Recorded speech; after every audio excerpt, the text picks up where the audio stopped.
Hey, this is Dallas with Critical Hit Pest Management. Today I got a really cool video to show you. I'm over here on a pad site. We're doing a pre-construction treatment for termites. So the first application we're going to be doing today is the foundation walls that will be placed down so they can have something that's going to hold the slab in place when they go back and place the slab. So let me flip the camera and show you what we're talking about.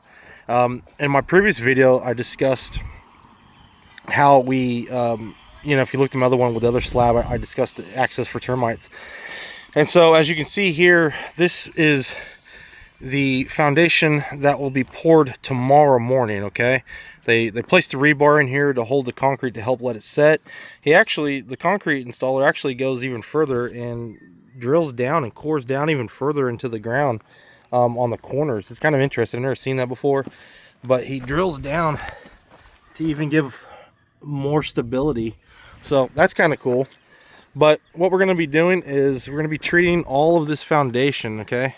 This foundation pre-treat, and that's where all the concrete is going to be placed tomorrow. And so there's some math that has to be associated with this in order to make sure that you do it correctly. Basically what we're going to be doing is measuring 18 inches down, because that's how far down they dig. So they dig 18 inches down, they dig 18 inches wide, and then it's back up 18 inches. And the whole linear footage of this as it wraps all the way around is 250 linear feet.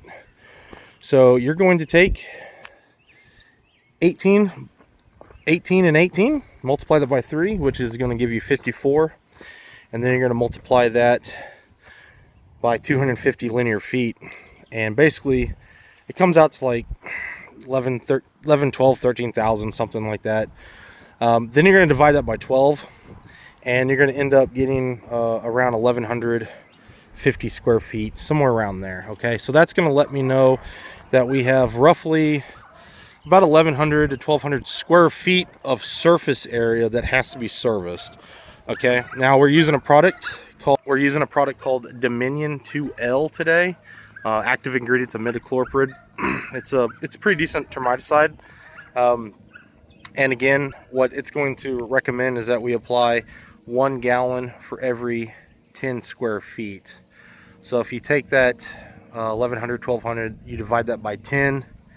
Now we know we need roughly 111, 112 gallons of actual termiticide that we're going to apply throughout this whole area. Okay, so that's the quick math on that.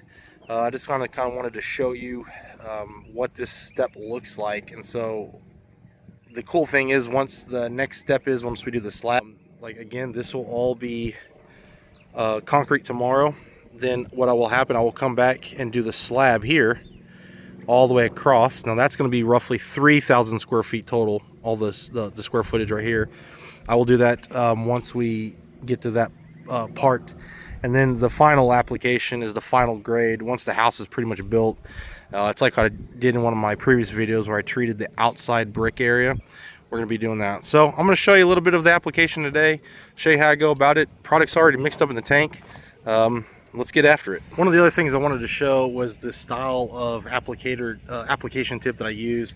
I mentioned that you should be using a device that disperses the product correctly. This is a baseball pattern tip here. So basically what it does is it allows the product to be dispensed at a wide angle. You'll see it here once I get in here. Okay, and that's going to give me the ability to adequately cover the inside of this trench. Okay, now this is important because my competition, as I mentioned in my last video, they literally have the end of the hose cut off, and they're just letting the hose as it runs out. It does not have the ability to spread out like that. So that's another reason why I use the baseball style pattern, because it allows me to properly get down in there and get this product dispensed correctly. So another way and another reason why you want to hire a professional that knows what he's doing, because these little things, they're going to make or break whether termites are going to be able to get inside this home or not. That's pretty much it. I'm going to go through and hit this whole thing, and then when we get to the slab and do that, I'll get some footage of that and show you how that's done. Don't forget to like, subscribe, and follow, and appreciate the view, and we'll catch you guys on the next one.